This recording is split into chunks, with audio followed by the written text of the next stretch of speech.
a 14mm Swarvoski Rivoli. And for me, I've been doing 34 Delicas. Now that can vary, and there are multiple reasons for the reason why. The two most common is your batch size of your Delicas, because they can vary from batch to batch, especially. In addition to that, another thing that can also have a huge impact is also your tension. I tend to be on the tighter side, and that might have an impact. And also, like I said, batch size of your Delicas.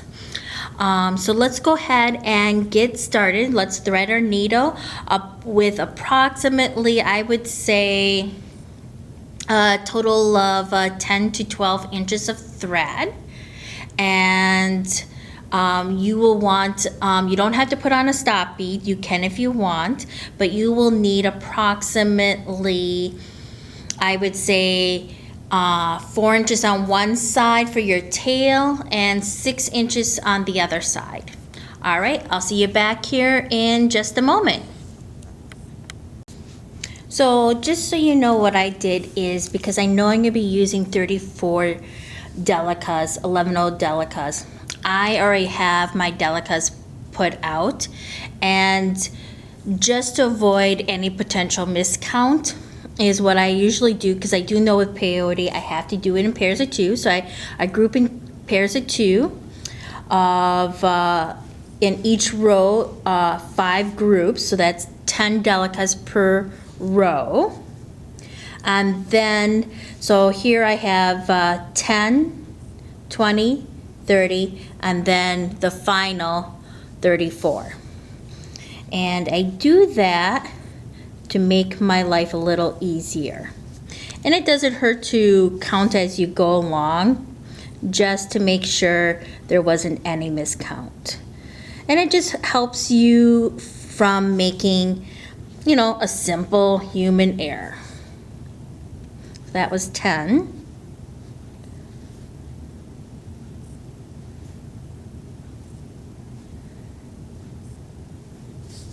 And that's 20.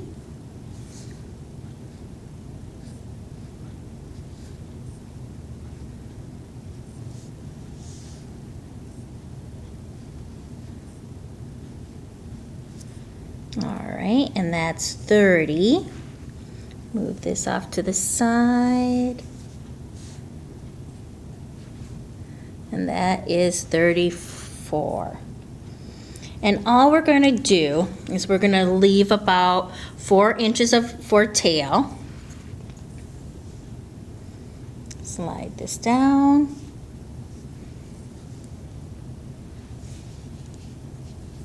And we're just going to create a circle by going through that seed bead that we previously went through. Let me just get a little closer. Get a little bit more light. And just go through the first seed bead.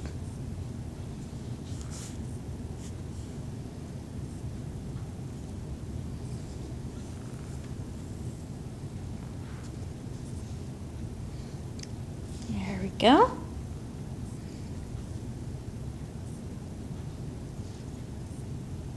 All right, that's how you get started. Okay, now that we got our first round of seed beads on and we created a circle, we are ready to start the peyote stitch. And what the peyote stitch is, you're going to skip every other bead. So right now we are coming from this seed bead. So we will pick up a bead, skip this bead, and then have our thread go through here. And what that will do is it will have the seed bead that we just added sit on top of the seed bead that we skipped. And we'll do that every other bead as we go around, and that's the peyote stitch. So let's go ahead and pick up one seed bead, skip a bead, go through the next bead, and it will feel very awkward getting started. Hold the thread,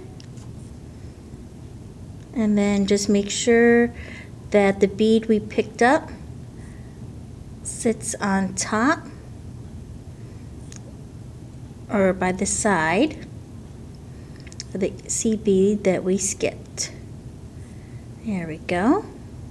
Now we're ready to go ahead and pick up our next seed bead. Skip one seed bead, go through the next.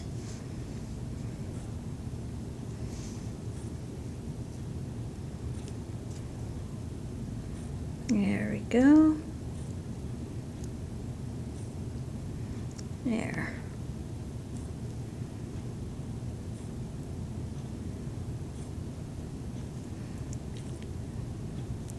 You'll have to start off by manipulating, but as we go along, it'll just start falling into place. There we go. There we go.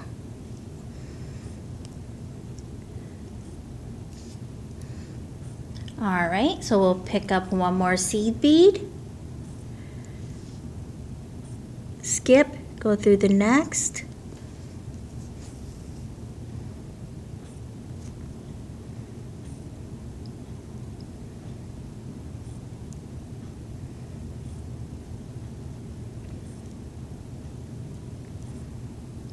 And just keep on going. And just kind of work your way around.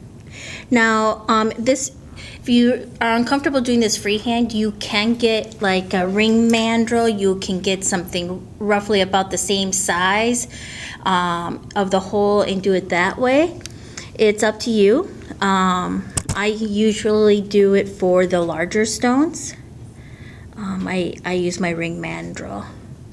But for the smaller ones, I usually use just my fingers. It's what you're comfortable with at the end of the day. There we go. See, it's getting a little bit easier. And what I usually do is, because I do have an issue with being too tight on my tension, so I just kind of loosen it up a little bit without making it too loose. Because you do need tension, but you don't want it to be too tight right off the bat, because then it'll cause your beads to bunch up. All right. And you know what? I think that's a toe hole that got into my seed bead, so I'm going to take that off.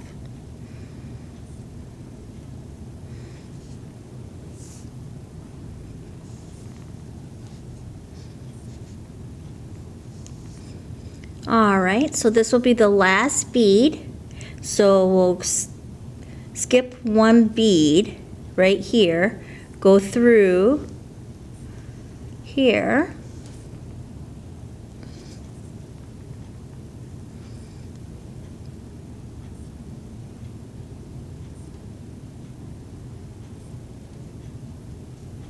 there we go. Now we'll go through the same bead that we went through, added the first time around.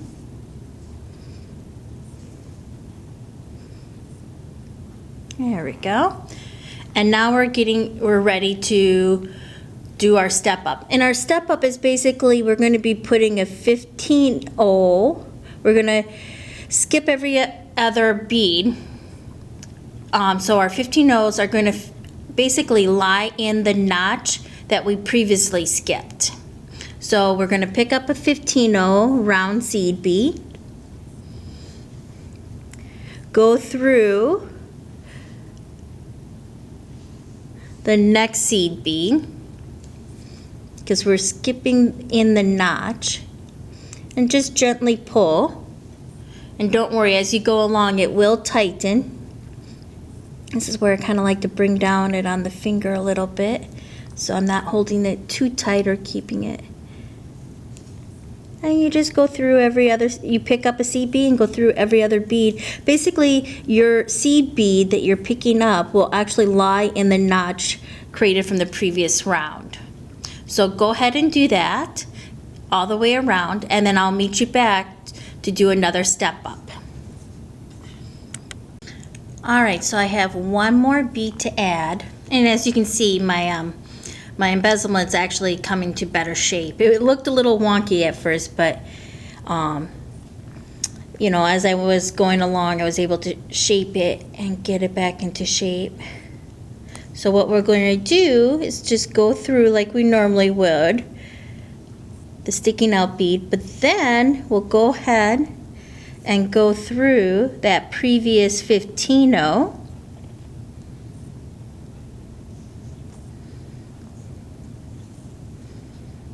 And now for the next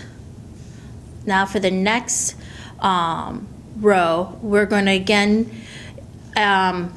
same principle, skip every other bead, and our 15-0 is going to fit perfectly in that notch. So whenever you're adding a new row, your beads are going to fit in the previous notch.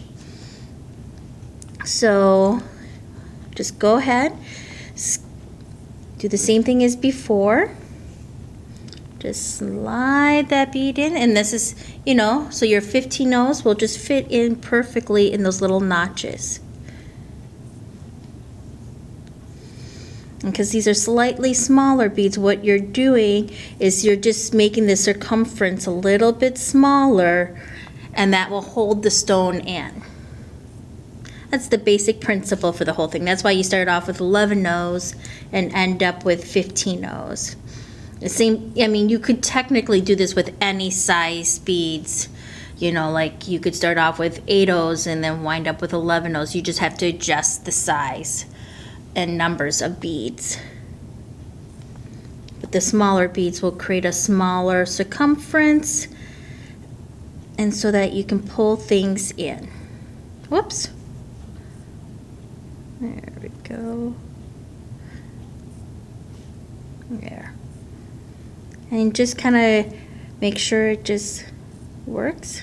There we go. So as I tug, it creates that. Make sure it's sitting on that previous spot. All right. So just keep on going, and once you get to the other side, I will show you what to do for this. We're going to not do another step up. We'll make that judgment call after we get our stone in. So this will be the last step up for this side of the bezel, and then we'll get started on the other side. So once you're done with this, I'll meet you back before you finish a couple of beads beforehand, and then we'll get started on the other side.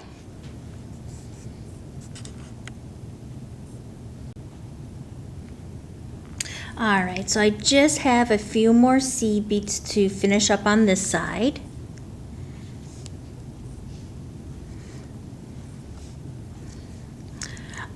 One thing I like to do with my bezels is I do like to use contrasting colors. I think it adds a little bit of depth, it adds a little bit of feel of texture, and it makes life a little bit easier as well. So here's my last seed bead. So I'm going to go through this seed bead, and then where I had previously stepped up, I'm going to go through this seed bead. So if I wanted to, I could do one more round. However, I'm guessing that most likely I won't need to, so I'm going to hold off and just see before I do. If you want to just take a quick peek and see how things are working, you can see. And the thing I've learned is that once you start putting things on and then you reinforce it, whoops, let me show you. There we go. So here's the front of the bezel. And if we want to just kind of a quick peek to see how things are going, yeah, you can see how you can see that it's already starting to fit. And what'll happen is when we put the backing on, it'll pull things a little tighter. And then when we reinforce our seed beads on this bezel, that will also tighten it up. So that way, most likely, we won't need to put anything on the front. All right, so let's go ahead and do the back. You can either leave your needle on one side and get another needle and put it on the other end of the thread, or you can take off your needle and put it on the other thread. So meet me back here with thread and needle on your tail. All right, so we're on the back side, and my tail of the thread from when we got started is coming out of this bead, and I want it to come through this bead. So it's just like stepping up. So you're just gonna go ahead, go through that bead, and then pick up your 15-0s, and they're gonna be fitting in. And before you do that, go ahead and hold your Rivoli in, and I'll help shape the bezel as you work. It won't fit, so you gotta hold it in place to start off with, but it will help with the shape of the bead, the bezel. If I can speak. Sorry, my mind is elsewhere.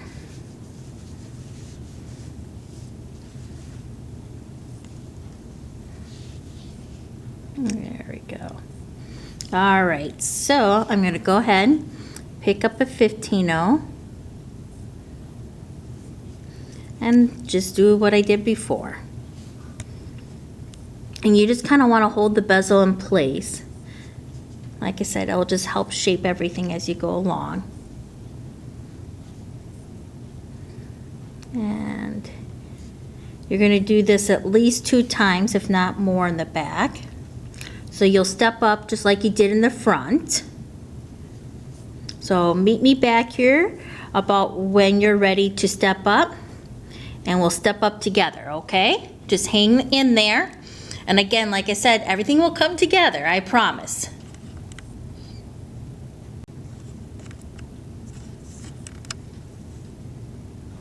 All right, so we're going to go ahead and pick up our last seed bead, and just like the other side, go through and then go through the first bead that we stepped up previously. And it might help if I put on a seed bead. Way too funny. All right, so just like before, you're going to pick up your final seed bead, go through that last seed bead, and go ahead and go through the next, that very first seed bead that you stepped up previously.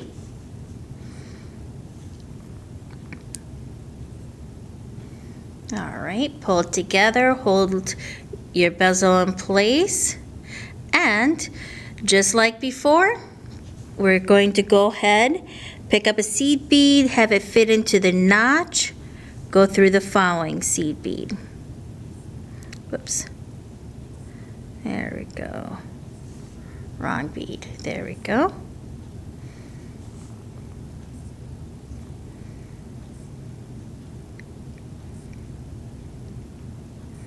And sometimes you just have to play with it so that it fits in the notch properly.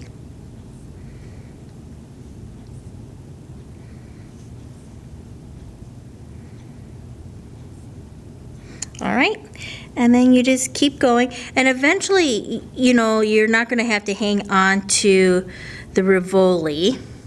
That will come when you hit that little sweet spot. It will happen before you get to the very end. And then meet me back here, and we will finish up on this side, and then we'll reinforce our stitches. Well, we'll determine whether or not we need to put on any more, if we need to step up any more than we currently have. So go ahead, and then I'll meet you back here. All right, so I just got a couple more beads to do on this side. And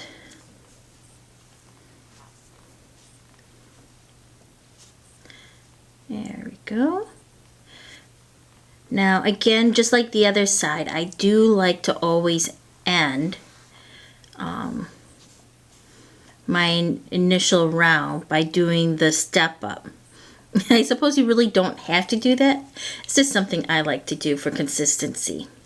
Now, here's the thing is, it's up to you. It's about preferences, and so forth. If you want, you could do one more round on the back.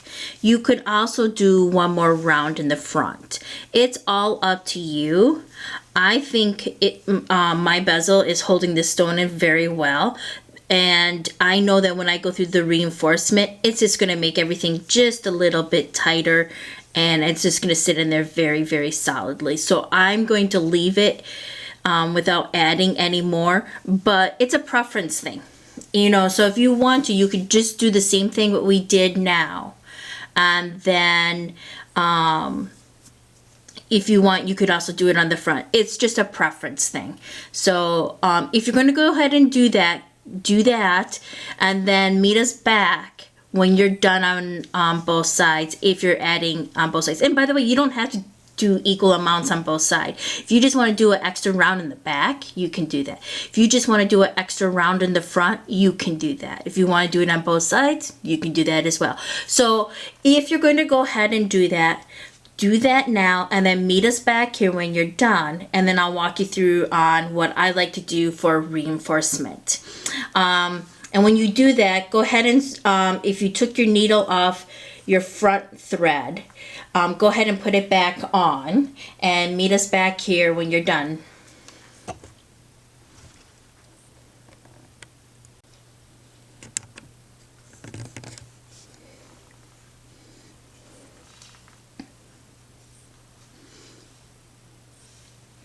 All right, so let me just show that to you a few more times here. I go through the center bead spine straight through. And then I take the pair, and I go up one.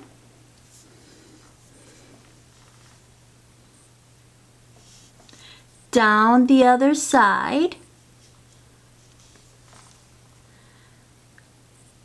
And then up again.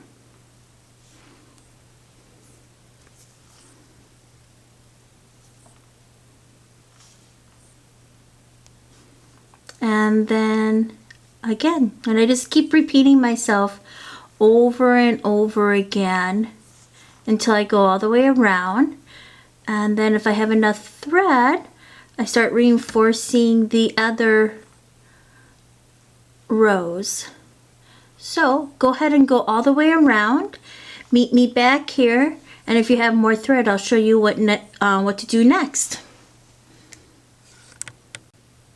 All right, so you've reinforced the spine, and if you have extra thread, what we're going to do now is we're going to, since this is the front thread and we still have plenty of room on our back thread, we'll do the back later, but we'll move on to our front thread, and you're going to do the same thing what we're going to do now on the back as we're going to do on the front. So you've already done the spine.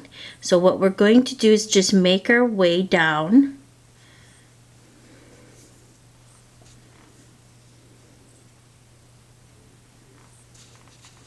to the last row. If you did two. If you did three, you want to do the center 15-0s. And what we're going to do is very similar, what we're going to do is very similar to what we did with the spine. So here, I'm just going to tighten up and connect the spine with the 15-0s in the same manner. So we'll connect that. We'll treat the first row of the 15-0s as like we did with the center spine, and just go through there, and just go up through a Delica and then down a 15-0. And it doesn't matter which one you do first. And what this will do is it'll just give it a little extra strength, and then bring everything together. So like for example, this 15-0 I'll connect with the 11 Delica, and that'll just tighten things up a little bit and add a few extra strengths. And just go all the way around, and then go ahead and burn off your thread or cut off your thread. And you don't have to worry about doing any knots, because you're basically what you've been doing throughout this process. During the reinforcement, if you follow my recommendations, you are already going in different directions constantly. You may want to go past where you started, just so that way you reinforced everything. And again, you can take your needle and just mark where you were beforehand, and so that way you know where you left off. All right, and then you do the same thing for the back. Just thread your thread down the back, and you do the same thing. And if you did 3, then just go through that last row real quick, reinforce it, and you're in good shape.